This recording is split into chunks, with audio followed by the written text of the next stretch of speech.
स्वागत है आपका आपके अपने चैनल स्टडी जीके जीएस में।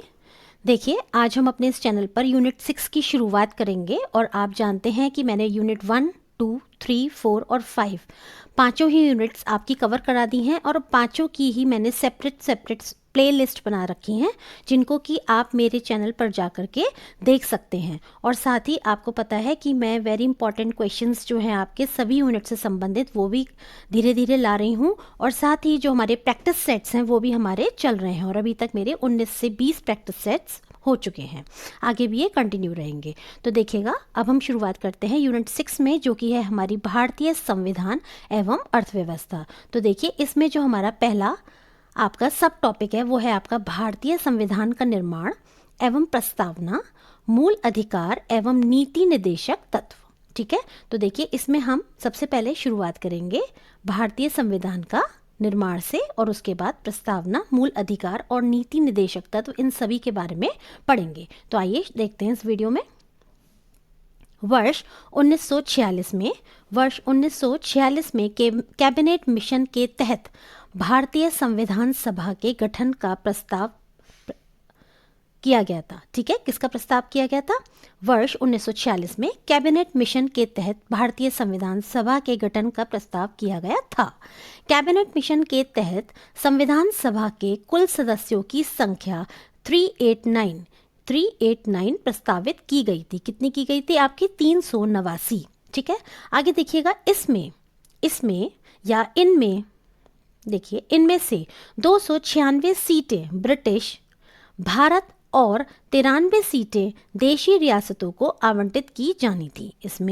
इनमें से जो आपकी 296 सीटें थी वो ब्रिटिश भारत, यानी कि क्योंकि उस समय भारत जो है हमारा आज़ाद नहीं हुआ था, इसलिए ब्रिटिश भारत, और 93 सीटें जो है वो देशी रियायतें जो थी भारत में उनको आवंटित की जानी थी।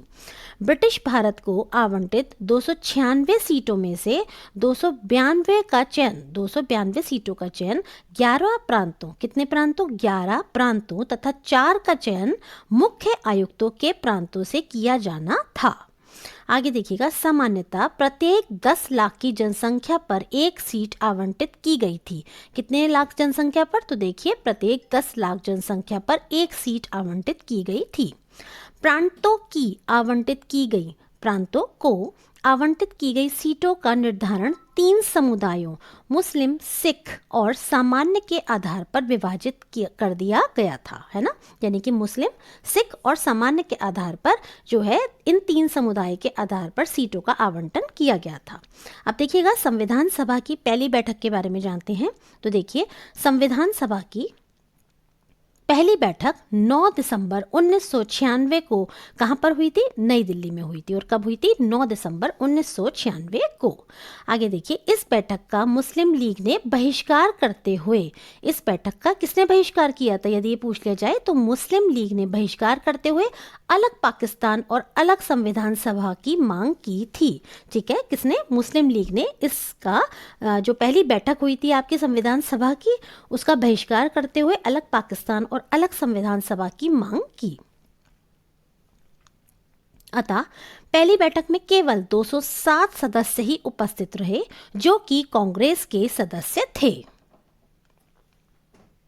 आगे देखिए, देशी रियासत हैदराबाद ने संविधान सभा की बैठक में भाग नहीं लिया था। किसने नहीं लिया था? कौन सी रियासत ने? तो हैदराबाद की रियासत ने।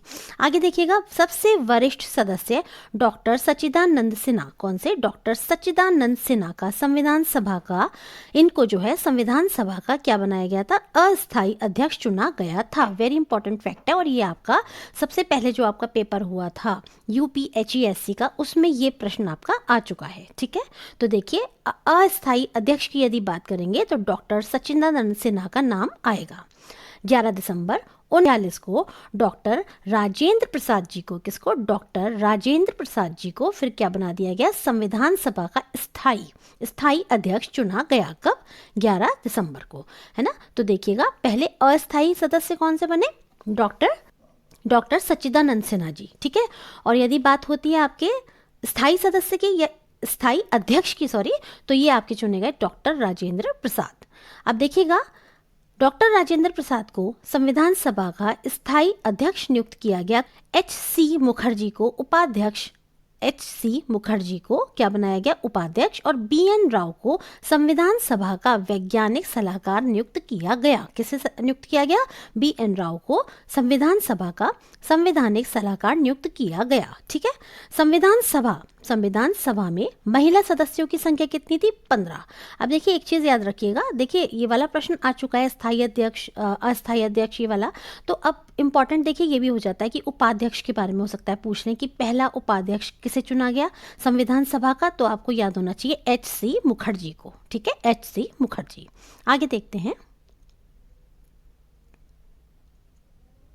देखिए संविधान सभा में शामिल महिला सदस्यों में संविधान सभा में जो महिला सदस्य आपकी शामिल हुई थी वो कौन कौन सी थी? तो देखिए विजया लक्ष्मी पंडित, जो कि आपके पंडित जवाहरलाल नेहरू की सिस्टर थी, विजया लक्ष्मी पंडित, सुचेता कृपलानी, मालती चौधरी, सरोजनी नायडू, हंसा मेहता, राजकुमारी अमृता कौर, पूर्णिमा बैनर्जी, रेणुका राय, कमला चौधरी, लीला रे, बेगम एजाज रसूल, अम्मू स्वामीनाथन, जी दुर्गाबाई, दक्षायनी वेलायुधन और आपकी एनी मस्करीन। कौन? एनी मस्करीन थी। ठीक है, ये आपकी कितनी 15 महिला आपकी सदस्य हो गई जो कि संविधान सभा में सम्मिलित हुई थी। आगे देखिए 13 दिसंबर 1946 को जवाहरलाल नेहरू ने संविधान सभा में उद्देश्य प्रस्ताव पेश किया, जिसे 22 जनवरी 1947 को सर्वसम्मति से स्वीकार कर लिया गया। ठीक है, सर्वसम्मति से उसे कब स्वीकार किया गया? 22 जनवरी को। और इसको सबसे पहले किसने पेश किया उस उद्देश्य प्रस्ताव को? तो देखिए संविधान सभा में ये किया था 13 दिसंबर 1946 को जवाहरलाल नेहरू जी ने। आगे देखिए संविधान निर्माण के लिए संविधान सभा द्वारा विभिन्न समितियों का गठन किया गया था। ठीक है, तो देखिए संविधान निर्माण के लिए यानी संविधान का निर्माण करने के लिए संविधान सभा जो थी उसके द्वारा विभिन्न समितियां बनाई गई और उनके जो है अध्यक्ष नियुक्त किए गए। जैसे पहली समिति थी आपकी संघ शक्ति समिति। कौन सी? संघ शक्ति समिति और संघीय संविधान समिति। तो देखिए इन दोनों के ही कौन थे? आपके जवाहरलाल नेहरू। आगे देखिएगा प्रांतीय संविधान समिति। दूसरी समिति आपकी कौन सी है? प्रांतीय संविधान समिति। तो देखिएगा इसके कौन थे? आपके सरदार वल्लभ भाई पटेल। किसके? प्रांतीय संविधान समिति के। आगे देखिए प्रारूप समिति, तो ये थे आपके भीमराव अंबेडकर जी। आगे है मौलिक अधिकारों एवं अल्पसंख्यकों सरदार वल्लभ भाई पटेल संबंधी परामर्श समिति। इसके कौन थे? तो देखिएगा दोबारा से देख लेते हैं। मौलिक अधिकारों एवं अल्पसंख्यकों संबंधी परामर्श समिति, ये देखिएगा इस तरीके से है। तो इसके अध्यक्ष कौन थे? तो ये थे आपके सरदार वल्लभ भाई पटेल। ठीक है, सरदार वल्लभ भाई पटेल। नेक्स्ट देखिए मौलिक अधिकार उप समिति। अब इसमें भी 2 उप समितियां थी। कौन कौन सी? एक तो थी मौलिक अधिकार उप समिति और दूसरी थी आपकी अल्पसंख्यक उप समिति। मौलिक अधिकार और अल्पसंख्यक देखिए उप समिति। ठीक है, तो जो आपके मौलिक अधिकार उप समिति थी उसके जो अध्यक्ष थे वो कौन थे? J.B. कृपलानी। और अल्पसंख्यक उप समिति के जो आपके अध्यक्ष थे वो कौन थे? वो थे आपके H.C. मुखर्जी। आगे देखिएगा प्रक्रिया नियम समिति। इसके जो आपके अध्यक्ष बने वो बने आपके राजेंद्र प्रसाद जी, डॉक्टर राजेंद्र प्रसाद। राज्यों के लिए समिति, तो ये राज्यों के लिए जो समिति बनी इसके जो अध्यक्ष बने वो कौन थे? जवाहरलाल नेहरू जी। आगे देखिएगा संचालन समिति, तो राजेंद्र प्रसाद जी। फिर से संचालन समिति राजेंद्र प्रसाद जी। और आपकी तदर्थ राष्ट्रीय ध्वज समिति, इसके भी आपके अध्यक्ष कौन थे? राजेंद्र प्रसाद जी। आगे देखिएगा 29 अगस्त 1947 को एक संकल्प पारित करके प्रारूप समिति का गठन किया गया। प्रारूप समिति का गठन कब किया गया? 29 अगस्त 1947 में। इस समिति के अध्यक्ष कौन थे? डॉक्टर भीमराव अंबेडकर जी थे। Very important. प्रारूप समिति का कार्य क्या था? संवैधानिक सलाहकार देखिए, प्रारूप समिति का कार्य संवैधानिक सलाहकार B.N. राव द्वारा तैयार किए गए संविधान के प्रारूप पर विचार विमर्श करना था। यानी जो प्रारूप समिति थी उसका काम क्या था, जो आपके B.N. राव जी थे, जो कि आपके संविधान सभा के संवैधानिक सलाहकार थे, तो उन्होंने जो भी संविधान के प्रारूप को तैयार किया था, ठीक है, तो उस पर ही विचार विमर्श करना प्रारूप समिति का कार्य था। आगे देखिएगा, प्रारूप समिति ने 21 फरवरी 1948 को संविधान सभा को अपनी रिपोर्ट प्रस्तुत की। कब प्रस्तुत की इन्होंने अपनी रिपोर्ट? देखिए, 21 फरवरी 1948 को। और इसके जो अध्यक्ष थे वो कौन थे? वो थे डॉक्टर भीमराव अंबेडकर जी। आगे देखिएगा, प्रारूप समिति, इसके अध्यक्ष सहित कुल कितने सदस्य थे? तो देखिए, इसके अध्यक्ष सहित कुल 7 सदस्य थे। कितने थे? अध्यक्ष को मिला के 7 सदस्य थे, यानी कि एक अध्यक्ष प्लस 6 आपके मेंबर्स। तो देखिए, जो इसके अध्यक्ष थे वो कौन थे? आपको पता है, अंबेडकर जी, डॉक्टर भीमराव अंबेडकर जी जो थे वो इसके अध्यक्ष थे। और सदस्यों में देखिए कौन कौन थे? एन गोपालास्वामी अयंगर, अल्लादी कृष्णा स्वामी अय्यर, डॉक्टर K.M. मुंशी, सैयद मोहम्मद अब्दुल्ला या सादुल्ला, सैयद मोहम्मद सादुल्ला, एन माधवराव, जिन्होंने B.L. मित्रा का स्थान लिया, जिन्होंने स्वास्थ्य कारणों से त्याग पत्र दे दिया था। ठीक है, माधवराव ने किसका स्थान लिया था? B.L. मित्रा जी का। तो इस तरह से आप देख सकते हैं 1 + 6 = 7 मेंबर्स। अब देखिएगा, T.T. कृष्णामाचारी, ये जो है 1948 में D.P. खेतान की मृत्यु के बाद इन्होंने उनकी जगह ली थी। किसने? T.T. कृष्णामाचारी ने। आगे देखिएगा, संविधान सभा का पहला वाचन, संविधान सभा का जो पहला वाचन था वो कब हुआ? 4 नवंबर से 9 नवंबर तक चला था और 1948 तक ये चला था। ठीक है, 4 नवंबर से 9 नवंबर 1948 तक चला। जबकि जो दूसरा वाचन था, देखिए दूसरा वाचन, ठीक है, दूसरा वाचन कब से कब तक था? तो 15 नवंबर 1948 से 17 अक्टूबर 1949 तक था। और जो तीसरा वाचन था वो इसका 14 नवंबर 1949 से 26 नवंबर 1949 तक चला। ठीक है, तो 4 नवंबर से 9 नवंबर 1948 तक पहला वाचन चला। ठीक है, दूसरा वाचन 15 नवंबर से 17 अक्टूबर 1949 तक चला। और तीसरा वाचन आपका 14 नवंबर 1949 से 26 नवंबर 1949 तक चला। ठीक है, नेक्स्ट देखिएगा, 26 नवंबर 1949 को संविधान सभा द्वारा संविधान को पारित कर दिया गया। कब पारित किया गया? 26 नवंबर 1949 को। इसीलिए हम 26 नवंबर को प्रत्येक वर्ष क्या मनाते हैं? तो हम संविधान दिवस मनाते हैं। संविधान के कुल 15 अनुच्छेदों को 26 नवंबर 1949 को ही लागू कर दिया गया था, जबकि जो शेष थे वो 26 जनवरी 1950 को उनको लागू किया गया था। तो कितने अनुच्छेदों को 26 नवंबर को आपके लागू किया गया? 15 अनुच्छेदों को। बाकी के जो थे वो आपके 26 जनवरी 1950 को लागू किए गए थे। आगे देखिए, भारतीय संविधान में मूल अनुच्छेदों की संख्या, भारतीय संविधान में मूल अनुच्छेदों की संख्या कितनी है? 395 है। इनमें नए अनुच्छेदों यानी आर्टिकल्स को मूल अनुच्छेदों के साथ क, ख, ग आदि लगाकर जोड़ा गया है, जिससे अनुच्छेदों की संख्या अधिक हो गई है। इसी प्रकार गणना की दृष्टि से संविधान के भागों की संख्या कितनी हो गई है? 25 हो गई है। जबकि संविधान के मूल पाठ में कितने थे आपके भाग? तो ये 22 भाग थे और 8 अनुसूचियां थीं। जबकि वर्तमान में कितनी अनुसूचियां हो गई हैं? तो देखिए, ये अब बढ़कर 12 अनुसूचियां हो गई हैं। मतलब जब आपका संविधान बना था तो उस समय आपके कितने जो है मूल पाठ थे, या मूल पाठ में कितने भाग थे? तो आपके थे 22 भाग और 8 अनुसूचियां थी। और अब कितने हो गए हैं? 3 बढ़ गए हैं इधर आपके, तो 25 भाग हो गए हैं। और अनुसूचियां आपकी कितनी हो गई हैं? तो ये आपकी बढ़कर अब 12 हो गई हैं। ठीक है, नेक्स्ट देखिएगा, 24 जनवरी 1950 को डॉक्टर राजेंद्र प्रसाद को भारत का प्रथम राष्ट्रपति चुना गया। कब चुना गया? 24 जनवरी 1950 को।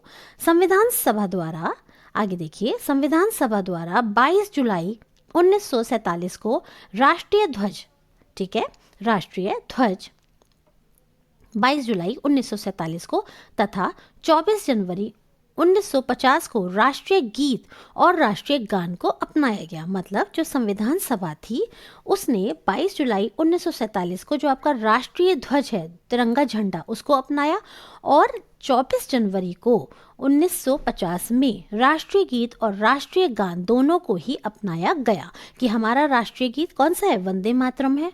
और इसके रचयिता कौन है? बंकिम चंद्र चटर्जी हैं। इसका उल्लेख किस उपन्यास में मिलता है? तो इसका उल्लेख आपका मिलता है कौन से उपन्यास में? बताइए, यदि आपको पता हो तो ये आप कमेंट करके मुझे बताइएगा कि वंदे मातरम का उल्लेख कौन से उपन्यास में मिलता है। देखिए मैं बता देती हूँ, आनंद मठ में मिलता है।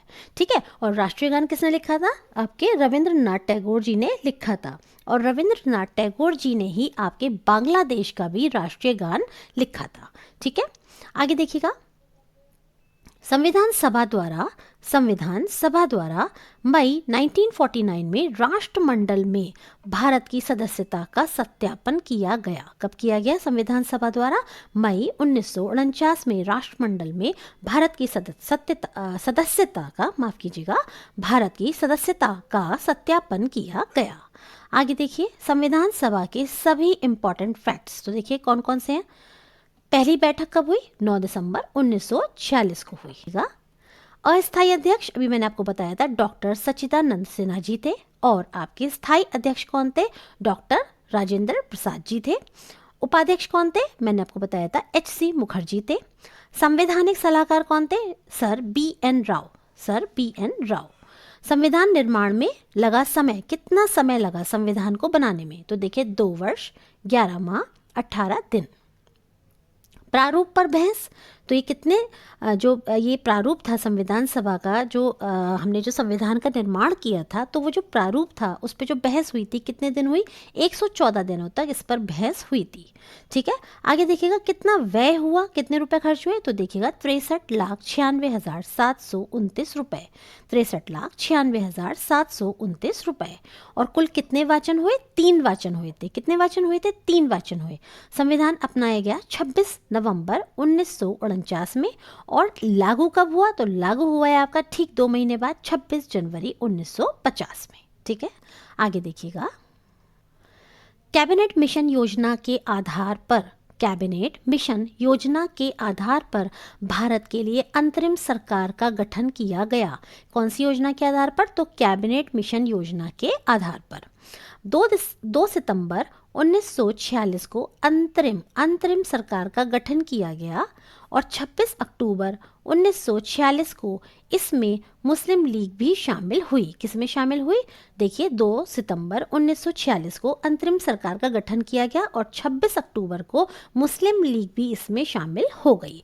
अब देखिए जो आपकी अंतरिम सरकार थी उसमें कौन कौन मंत्री थे और उनके पास क्या क्या मंत्रालय थे, आइए देखते हैं। देखिए सबसे पहले हैं जवाहरलाल नेहरू। तो इनके पास कौन सा मंत्रालय था? विदेश एवं राष्ट्रमंडल संबंधी मंत्रालय। सरदार वल्लभ भाई पटेल सूचना एवं प्रसारण तथा गृह मंत्रालय। सी राजगोपालाचारी शिक्षा मंत्रालय। लियाकत अली पे वित्त मंत्रालय। जोगेंद्र नाथ मंडल के पास विधि मंत्रालय। आसफ अली के पास रेल मंत्रालय। डॉक्टर राजेंद्र प्रसाद जी के पास खाद्य एवं कृषि मंत्रालय। Doctor C.H. भाभा के पास कार्य खनन एवं शक्ति मंत्रालय। बलदेव सिंह के पास रक्षा मंत्रालय। आई चुंदरीगर के पास वाणिज्य मंत्रालय। अब्दुल रब नश्तर के पास संचार डाक एवं वायु। गजनफर अली खां के पास स्वास्थ्य और जगजीवन राम जी के पास श्रम मंत्रालय। देखिए इसमें जो इम्पोर्टेंट है मेरे हिसाब से, एक तो ये हैं आपके जगजीवन राम जी, और देखिए ऊपर यदि हम जाएंगे तो आप ये पॉइंट 7 तक के जितने भी हैं ये थोड़े ज़्यादा इंपॉर्टेंट है, और खासकर 1, 2, 3 और आपके 7th ये आपके खास हैं। ठीक है, तो आप इनको देख लीजिएगा अच्छे से। आगे देखिए लियाकत अली, जोगेंद्र नाथ मंडल, आई चुंदरीगर, अब्दुल रब नश्तर तथा गजनफर अली खां मुस्लिम लीग के सदस्य थे। ठीक है, आगे देखिएगा रियासतों को सरदार पटेल के नेतृत्व में भारत संघ में शामिल किया गया। हैदराबाद रियासत को पुलिस कार्रवाई के द्वारा, जूनागढ़ रियासत को जनमत संग्रह के आधार पर तथा जम्मू और कश्मीर रियासत को विलय पत्र पर हस्ताक्षर द्वारा भारत में शामिल किया गया था। ठीक है, कौन कौन सी रियासतें हैं? हैदराबाद, जूनागढ़ और जम्मू कश्मीर। ठीक है, तो हैदराबाद की रियासत को पुलिस कार्रवाई के द्वारा, जूनागढ़ की रियासत को जनमत संग्रह के आधार पर और जम्मू कश्मीर की रियासत को विलय पत्र पर हस्ताक्षर के आधार पर भारत में शामिल किया गया। अंतरिम सरकार 26 जनवरी 1950 से प्रथम आम चुनाव 1951 से 52 ईस्वी के बाद बनने वाली सरकार तक कार्य किया। यानी कि अंतरिम सरकार ने 26 जनवरी 1950 से लेके पहले जो आम चुनाव हुए है ना, तो इसके बाद बनने वाली जो भी सरकार थी तब तक इस सरकार ने काम किया। कौन सी सरकार ने? अंतरिम सरकार ने। आगे देखिएगा, अब हम बात करेंगे संविधान की प्रस्तावना की। किसकी? संविधान की प्रस्तावना क्या है? तो देखिए, आपने पढ़ी भी होगी, we the people of India, हम भारत के लोग। ये आपकी संविधान की प्रस्तावना यहीं से शुरुआत होती है। तो देखिएगा, प्रस्तावना संविधान के परिचय पत्र को कहते हैं। संविधान के परिचय पत्र को क्या कहते हैं? प्रस्तावना। यह संविधान का आमुख होता है। N.A. पालकीवाला ने प्रस्तावना को संविधान का परिचय पत्र कहा है। किसने?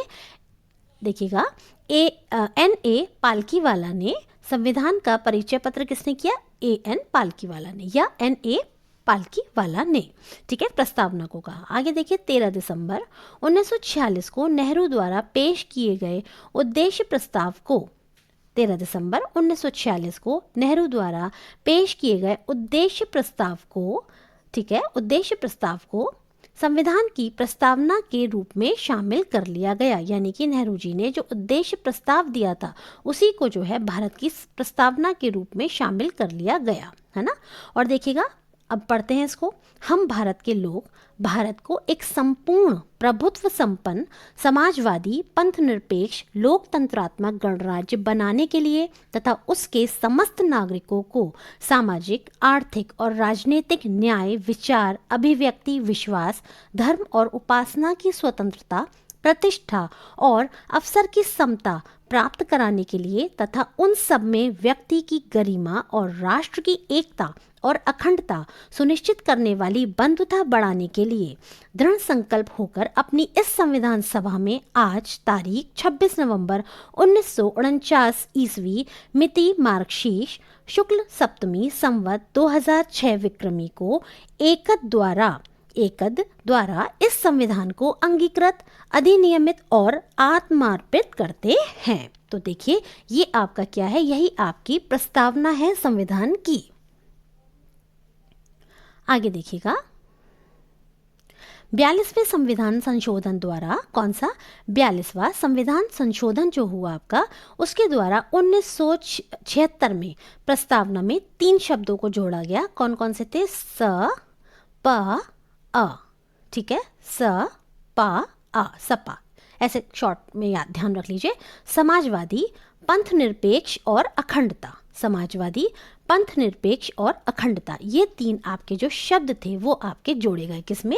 42वें संविधान संशोधन में। ठीक है, आगे देखिए, संविधान की प्रस्तावना अपने नागरिकों को 3 प्रकार के न्याय, कौन कौन से? 3 प्रकार के न्याय कौन कौन से न्याय? तो देखिए, सामाजिक, आर्थिक और राजनीतिक। ठीक है, कितने प्रकार के न्याय की बात करती है? 3 प्रकार के, सामाजिक, आर्थिक और राजनीतिक। आगे है, प्रस्तावना में विचार, अभिव्यक्ति, विश्वास, धर्म और उपासना की स्वतंत्रता की बात की गई है। यानी कितने प्रकार की स्वतंत्रता की बात की गई है? 5 प्रकार की। और न्याय कितने प्रकार का है? 3 प्रकार का। प्रस्तावना में प्रतिष्ठा और अवसर की समता, कितने प्रकार की समताएं? 2 प्रकार की, प्रतिष्ठा और अवसर की समता। के.एम. मुंशी ने प्रस्तावना को राजनीतिक जन्मपत्री कहा। किसने? के.एम. मुंशी जी ने प्रस्तावना को राजनीतिक जन्मपत्री कहा। भारतीय संविधान की प्रस्तावना को संविधान की आत्मा कहा जाता है। किसको कहा जाता है? भारतीय संविधान की प्रस्तावना को संविधान की आत्मा कहा जाता है। बेरूबादी बाद कौन सा? बेरूवादीवाद। 1960 में सर्वोच्च न्यायालय ने प्रस्तावना को संविधान का अंग नहीं माना था। कौन से वाद ने नहीं माना था? बेरूवारी। जो आपका बेरूवारीवाद है, इसमें जो एससी यानी कि आपकी जो सर्वोच्च न्यायालय है, सुप्रीम कोर्ट है, इसने संविधान में प्रस्तावना को उसका अंग नहीं माना था। जबकि जो आपका केशवानंद भारती बनाम केरल राज्यवाद है, कौन सा? केशवानंद भारती बनाम केरल राज्यवाद जो है आपका, जो कि 1973 में हुआ, तो इसमें देखिए सर्वोच्च न्यायालय ने प्रस्तावना को संविधान का अंग माना। ठीक है, तो देखिएगा ये बहुत इंपॉर्टेंट है, केशवानंद भारती बनाम केरल राज्य और आपका बेरूवारीवाद भी। ठीक है, आप ध्यान रखिएगा, ये भी जो आपका एग्जाम में पूछा जा चुका है, कौन सा? केशवानंद भारती बनाम केरल राज्य। अगला देखिएगा, संसद प्रस्तावना में अनुच्छेद 368 के तहत संशोधन कर सकती है, हालांकि इसमें निहित ढांचे में नकारात्मक संशोधन नहीं कर सकती। ठीक है, नकारात्मक संशोधन नहीं किया जा सकता है। स्पष्टतः संसद वैसा परिवर्तन कर सकती है जिससे मूल ढांचे का विस्तार व मजबूतीकरण होता है। ठीक है, और कौन से अनुच्छेद के अनुसार? 368 के अनुसार। अब तक प्रस्तावना को मात्र एक बार, जो आपकी प्रस्तावना है, कितनी बार उसमें संशोधन किया गया है? तो मात्र एक बार उसमें जो है संशोधन किया गया है। ठीक है, और ये आपका 42वें संविधान संशोधन जो कि आपका 1976 में हुआ था, उसके द्वारा किया गया था। और मैंने आपको बताए थे इसमें 3 शब्द जोड़े गए थे, कौन कौन से? स, प, अ। ठीक, तो देखिए कौन कौन से? समाजवाद, पंथ निरपेक्ष और आ से अखंडता, ये 3 शब्दों को आपके जोड़ा गया था। ठीक है, तो आगे देखिएगा, इसमें हमारा जो अब नेक्स्ट है वो है हमारा कर्तव्यों के बारे में भी पढ़ेंगे। मूल कर्तव्यों का प्रावधान, ठीक है, भाग 4 का के अनुच्छेद 51 का में किया गया है। 42वें संविधान संशोधन के द्वारा जो आपका 42वां संविधान संशोधन हुआ था, जो कि 1976 में हुआ था, इसके द्वारा मूल कर्तव्यों को, किसको? इसके द्वारा मूल कर्तव्यों को संविधान में शामिल किया गया था। इनको स्वर्ण सिंह समिति, कौन सी समिति? स्वर्ण सिंह समिति की सिफारिशों के आधार पर संविधान में शामिल किया गया था।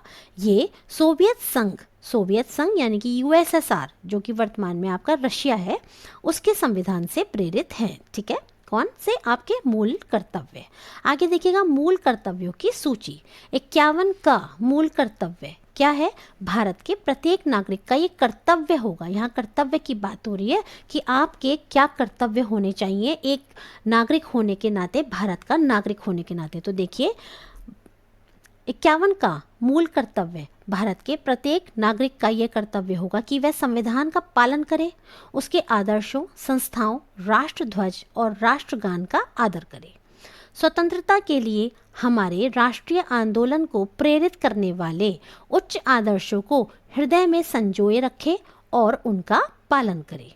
भारत की संप्रभुता, एकता और अखंडता की रक्षा करे और उसे अक्षुण्ण रखे। आगे देखिए, देश की रक्षा करे और आह्वान किए जाने पर राष्ट्र की सेवा करे, यानी देश की रक्षा करना और आह्वान किए जाने पर राष्ट्र की सेवा करना। भारत के सभी लोगों में समरसता और समान भ्रातृत्व, क्या देखिए, भारत के सभी लोगों में समरसता और समान भ्रातृत्व की भावना, भाईचारे की भावना का निर्माण करे, जो धर्म, भाषा, प्रदेश, वर्ग पर आधारित सभी भेदभाव से परे हो। ऐसी प्रथाओं का त्याग करें जो स्त्रियों के सम्मान के विरुद्ध हैं। आगे देखिए, हमारी सामाजिक संस्कृति की गौरवशाली परंपरा, हमारी सामाजिक, देखिए जाइए, सामाजिक संस्कृति की गौरवशाली परंपरा का महत्व समझें और उसका परिरक्षण करें। कौन? भारत के नागरिक। प्राकृतिक पर्यावरण की, जिसके अंतर्गत वन, झील, नदी और वन्य जीव हैं, उनकी रक्षा करें और उसका संवर्धन करें तथा प्राणी मात्र के प्रति दया भाव रखें। आगे है वैज्ञानिक दृष्टिकोण, मानववाद और ज्ञानार्जन तथा सुधार की भावना का विकास करें। सार्वजनिक संपत्ति को सुरक्षित रखें, जो सार्वजनिक संपत्ति है उसको सुरक्षित रखें और हिंसा से दूर रहें। व्यक्तिगत और सामूहिक गतिविधियों के सभी क्षेत्रों में उत्कर्ष का सतत प्रयास करें, जिससे राष्ट्र निरंतर बढ़ते हुए प्रयत्न और उपलब्धि की नई ऊंचाइयों को छू ले। यदि माता पिता का संरक्षक है यदि माता पिता या संरक्षक है तो 6 वर्ष से 14 वर्ष तक की आयु वाले अपने यथास्थिति बालक या प्रतिपाल्य के लिए शिक्षा का अवसर प्रदान करें। ये क्या है? ये सारे ही आपके कर्तव्य हैं। ठीक है, आगे देखिए, किसी भी नागरिक के कर्तव्य हैं जो कि भारत का नागरिक है, भारत का निवासी है। मूलतः संविधान के 10 मूल कर्तव्य थे। कितने मूल कर्तव्य थे? 10 थे पहले, लेकिन 46वें संविधान संशोधन के द्वारा, है ना, 46वां संविधान संशोधन जो कि 2002 में, इसके द्वारा 11वें यानी कि 11वां मूल संशोधन जोड़ दिया गया था। यहाँ पर मैं अपनी वीडियो को एंड करने जा रही हूँ। उम्मीद करती हूँ आपको मेरी वीडियोस पसंद आ रही होंगी। यदि आपको मेरी वीडियोस पसंद आ रही हो तो आप मेरे चैनल को लाइक और सब्सक्राइब कीजिएगा। धन्यवाद।